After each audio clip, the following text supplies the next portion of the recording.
আসসালামু আলাইকুম। ES plumbing সেক্টরের মাধ্যম থেকে আমরা আরেকটা গুরুত্বপূর্ণ ভিডিও নিয়ে আসলাম।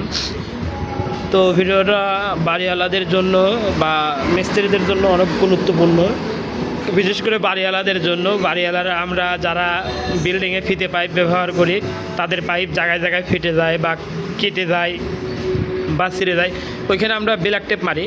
তো আমরা ব্ল্যাক টেপ মারি বা আবার অনেকেই এরকম পাইপ দিয়ে জয়েন দিই। তো এই পাইপ তো প্লেন থাকার কারণে এখান থেকে বের হয়ে যায়। তো আপনারা বাড়িওয়ালা বা মিস্ত্রি এটা ট্রাই করতে পারেন, যদি এই দিক দিয়ে পাইপ ঢুকায়ে যদি এখানে বেঁধে দিই, তাহলে কিন্তু এই গ্যাপটাতে কিন্তু বের হতে পারবেন। এই যে গ্যাপটা, এই গ্যাপটায় কিন্তু পাইপটা আটকে ধরবে যায়। দুই পাশে দুই রকম। এগুলো বাজারে সচরাচর সব স্যানিটারি দোকানেই পাওয়া যায়। এটার দাম হচ্ছে 10 টাকা। এটা হচ্ছে 3/4 1 ইঞ্চি পাইপ আরামে জয়েন দেওয়া যায়। এইটার চেয়ে এটা ভালো হয়। এটা দেখা যাচ্ছে যদি সেম 3/4 পাইপে জয়েন দেওয়া যায়, তো এক্সট্রা হুস কিলাম মারারও দরকার হয় না। এখানে এলাকা কোনো প্লাস্টিকের তার এলাকা সুতা বা হচ্ছে জিআই তার দিয়ে একটু পেঁচাই দিলেই আর বেরানোর কোনো সুযোগই নাই। এটা দিয়ে কিন্তু হচ্ছে এলাকা এই করলে কিন্তু বাড়ায় যাবে। তো আপনারা সব কমেন্টে জানাই যাবেন যে আমার যে ভিডিওটা সঠিক হয়েছে কিনা।